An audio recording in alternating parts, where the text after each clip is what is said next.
What's up, guys? It's your boy Anime Boom, and I am back for another video. And I want to talk about a guy that got super wasted by WWE. And I already made a video. I'm gonna make a video about Sting, or it's already up.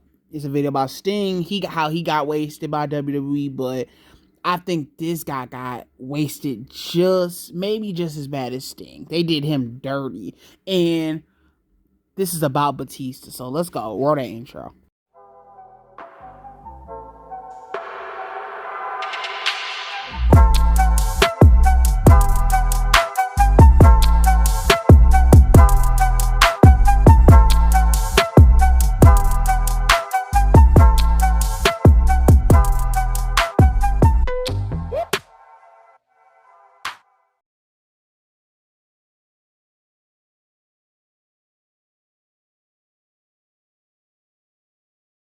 Okay, Batista came around WWE around that 2002 time, and the thing about him to me is he out of Brock Lesnar, Randy Orton, John Cena, that new generation group right there.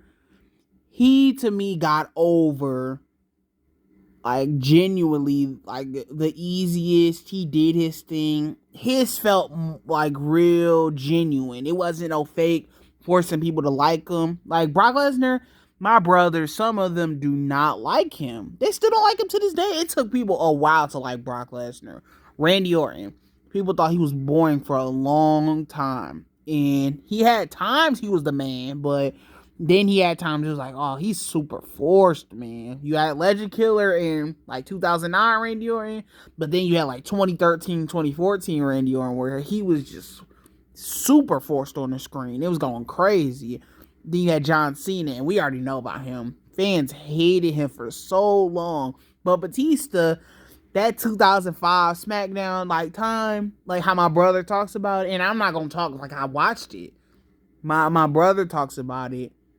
Batista was like, he was the man. People like John Cena, people like Batista over John Cena.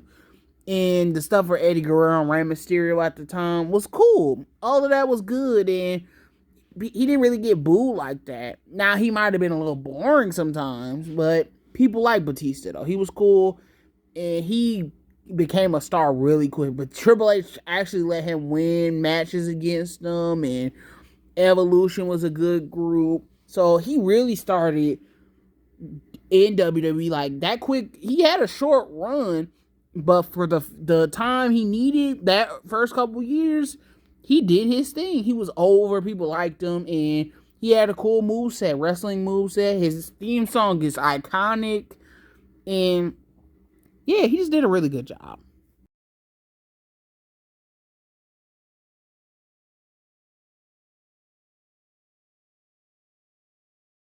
Okay, let's talk about Batista's departure. So I think by like 2009, 2010, people were kind of okay. We cool Batista, but he ain't the guy. Like we okay with if he goes away or something. But yeah, he decided to go away. He just wanted to do other stuff like acting, and he stayed away for a couple years. People liked Batista, but they didn't like him to where it's like, no, he needs to come back. We are expecting a Batista return. Like, it's time. You know, it wasn't like that. He wasn't like certain people. Like how Bray Wyatt and CM Punk are. He like is cool. He's like a Sheamus type. I think Sheamus like isn't really liked like that. They kind of forced them, but like people have to be honest, he kind of like is boring. And like that 2012 era Sheamus is like really hated. He's just really bad. And Alberto Rio was like that too for a minute. But yeah, Batista's not as bad as them, but Batista was kind of like this, like, okay. Like we've seen enough of you. Like he had his run, did everything he needed to do. I think he was really good at that time. Like he turned heel, Rey Mysterio, all of that stuff. The stuff for John Cena, the spotlight thing on him in the ring. It was good though. It was all good. He left WWE for a little bit, but he eventually was gonna make his return.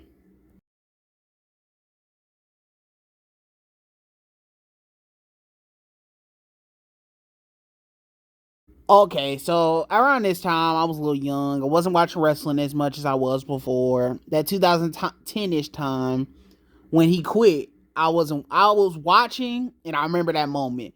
Then I stopped watching like 2011, 12, and 13. And then 2014 was when I started watching again. When around the time Seth Rollins turned on the Shield. That's when I started getting back into it. But I missed the whole Batista thing and the return. But Batista returned. He was starting to tease his return back in 2013. In 2014, he came back. But this is where they went wrong. People were over Batista. You had Daniel Bryan around, CM Punk. You had so many people. It was like, hey, Batista's over. We don't really care about him no more. You had real fan favorites. The Shield was doing their thing. You had a lot of people doing their thing. Chris Jericho, John Cena was there. Bray Wyatt was there. It was like, Batista, it's like a whole different time. So Batista making his return could have worked. And Batista says it himself. They wanted to make him a good guy, and he was like, don't force me to be a good guy. I should be a bad guy. And that makes perfect sense. When he turned bad, he was good. Really good. I think he's a really good bad guy. But by the time they turned him bad, he had to go and do Guardians of the Galaxy, that promotion for that movie. So he didn't have enough time to do the bad guy stuff. But that run, they wasted it. That Royal Rumble win was not needed. And this is what I'm talking about. They wasting people. You're giving people stuff. You're giving these wrestlers stuff that they do not need. Like, why does Goldberg have to be champion in 2017? And why does Brock Lesnar have to be champion like 10 times a year? And giving Triple H titles and stuff, and you're just worried about the old people. They do not need that. And the same thing with Batista. He did not need to win the Royal Rumble. He was cool as a bad guy. And because of them doing that to him, people hated him. And it really wasn't because they hated him.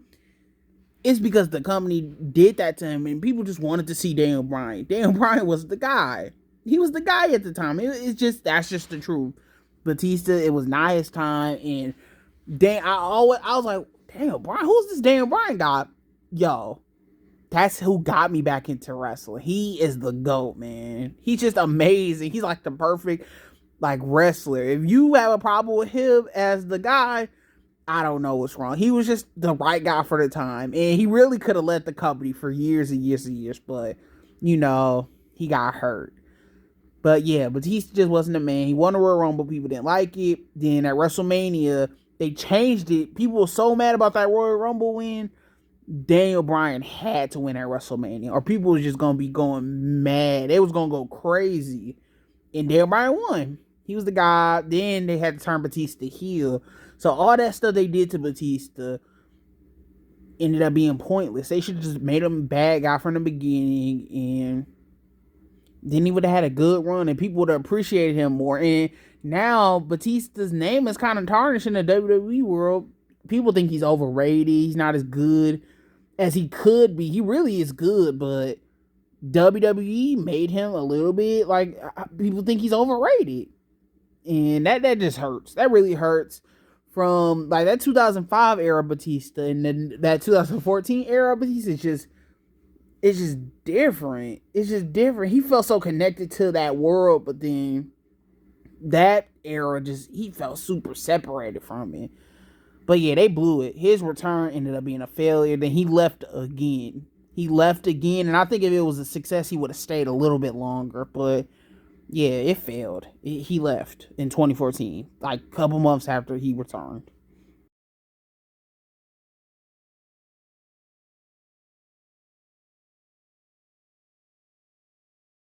Okay, even though that 2014 run for Batista didn't work out, this all ends with a happy ending. Now Batista is doing the films, and the movies are doing amazing. I've probably seen 6 Batista films. I know Knock at the Cabin or something. That was really good. You got the zombie movie was really good with was Zack Snyder. The Marvel stuff is good. He's just really been doing his thing. He's a really good actor, and he has a range. He can do different movies, and that's what people make fun of The Rock for. He can do different movies, but I think The Rock's good too. If you watch the little football movie he did, really good movie, but really good actor. And he left WWE to go do that, and he succeeded. And then I was happy that, first of all, he's making a bunch of money. I'm happy when wrestlers can say they make a bunch of money. That makes me super happy because I don't like how wrestlers get paid. It's really sad. But then he was able to come back to wrestling. Then he became a bad guy. He did the run he wanted to, and he got to retire facing Triple H, and it ended up being a bad guy. And I think that run, that 2019 run he had, was underrated, and it was a good short run. Fun moment when he crashed a little Ric Flair party and did the thing, and then the "Give Me What I Want" thing is really funny. And I think the match was cool with Triple H too. I just like Triple H with those Legends match he was doing at WrestleMania at that time. He was doing a lot of old people matches, but that run redeemed him to me. I like Batista. The heel stuff is good, and yeah, you should appreciate Batista too. So tell me how y'all feel about Batista, the 2014 run, the rise, the departure, the fall. And I'll see you on the next video. Anime Boom, my peace.